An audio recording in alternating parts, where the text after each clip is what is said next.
بسم اللہ الرحمن الرحیم۔ شروع کرتا ہوں اللہ کے نام سے جو بڑا مہربان اور نہایت ہی رحم فرمانے والا ہے۔ السلام علیکم ناظرین محترم، آج ہم آپ کو بتائیں گے کہ حضرت اسامہ بن زید بن اسلم رضی اللہ تعالیٰ عنہ کے اسلام لانے کا بہت ہی دلچسپ واقعہ۔ ناظرین محترم، حضرت اسامہ بن زید بن اسلم رضی اللہ تعالیٰ عنہ اپنے والد سے اور وہ ان کے دادا صاحب سے نقل کرتے ہیں کہ حضرت عمر فاروق رضی اللہ تعالیٰ عنہ نے ہمیں فرمایا کہ کیا تم چاہتے ہو کہ میں اپنے ابتدائی اسلام کے بارے میں بتاؤں؟ ہم نے کہا جی ضرور۔ کہنے لگے میں رسول اللہ صلی اللہ علیہ وآلہ وسلم سے سب سے زیادہ دشمنی رکھتا تھا۔ میں صفا کے قریب ایک گھر میں حضور اکرم صلی اللہ علیہ وآلہ وسلم کی خدمت میں آیا اور آپ کے سامنے بیٹھ گیا۔ آپ نے میری قمیص کے کنارے سے پکڑا اور فرمایا اے خطاب کے بیٹے مسلمان ہو جا، اے اللہ اسے ہدایت عطا فرما۔ تو میں نے عرض کیا اشہد اللہ الہ الا اللہ محمد رسول اللہ۔ مسلمانوں نے نعرہ تکبیر بلند کیا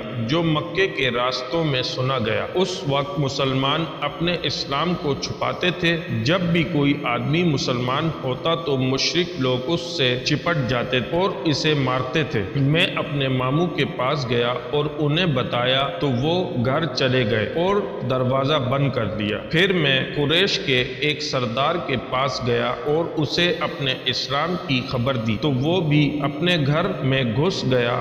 ایک آدمی نے مجھے کہا کیا تم چاہتے ہو کہ تمہارے اسلام کی خبر پھیلے؟ میں نے کہا ہاں۔ اس نے کہا جب لوگ حجر اسود کے پاس بیٹھے ہوں تو فلاں کے پاس جا کر کہنا میں صحابی ہو گیا تو تمہارا اسلام پوشیدہ نہیں رہے گا۔ چنانچہ میں اس کے پاس گیا اور کہا تم جانتے ہو کہ میں صحابی ہو گیا ہوں۔ وہ فوراً اونچی آواز سے پکارنے لگا کہ خطاب کا بیٹا صحابی ہو گیا ہے۔ پھر وہ مجھے مارتے اور میں انہیں مارتا رہا، حتیٰ کہ میرے ماموں نے کہا اے قوم میں نے اپنے بھانجے کو پناہ دی ہے لہٰذا اسے کوئی ہاتھ نہ لگائے، تو وہ سب مجھ سے پیچھے ہٹ گئے۔ پھر میں نہیں چاہتا تھا کہ میں کسی مسلمان کو مار کھاتا ہوا سنوں اور نہ دیکھوں۔ میں نے کہا لوگ مار کھائیں اور میں نہ کھاؤں۔ بس جب قریشی لوگ حجر